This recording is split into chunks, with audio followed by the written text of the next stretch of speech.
সত্যি অনেক সুন্দর লাগছে। প্রথমেই আমি তোমাদের সাথে রিভিউটা শেয়ার করে নিয়েছি। যা গরম পড়েছে, তাও তো আমাদেরকে তো মেকআপ তো করতেই হবে, তাই না? তাই চলো এই গরমে কিভাবে মেকআপটাকে আরো বেশি লং লাস্টিং করবে সেটা নিয়েই তোমাদের কাছে চলে এসেছি। আশা করছি ভিডিওটা তোমাদের ভালো লাগবে।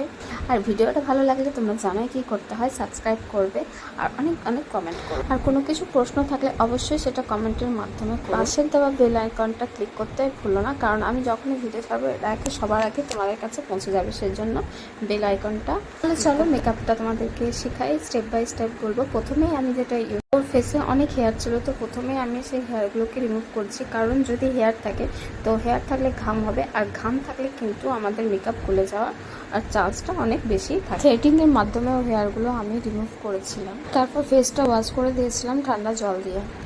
তারপর কোনো টোনার ইউজ করিনি, ডাইরেক্ট আমি একটা ময়শ্চারাইজার ইউজ করেছি, সেটা হচ্ছে ওয়াটার বেস ময়শ্চারাইজার। আমার কাছে ছিল পিএসসি ময়শ্চারাইজার, তো আমি সেটাই ময়শ্চারাইজার ইউজ করার পর আমি ইউজ করেছি রিকোডের লিপ প্রাইম। কম দামে একটা ভালো প্রাইমার এটা, লং লাস্টিং মেকআপ করার জন্য এই প্রাইমারটা, রিকোডের লিপ প্রাইমারটা খুবই ভালো, আমার তো খুব ভালো।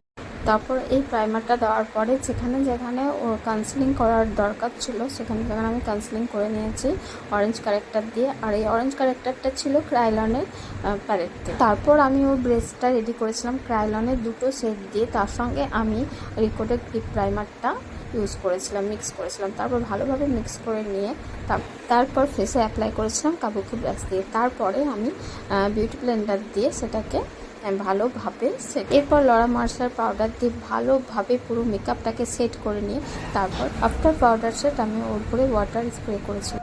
যত টাইম যাবে এই মেকআপটা দেখতে আরও ভালো, বেশ ফ্ললেস সুন্দর হয়।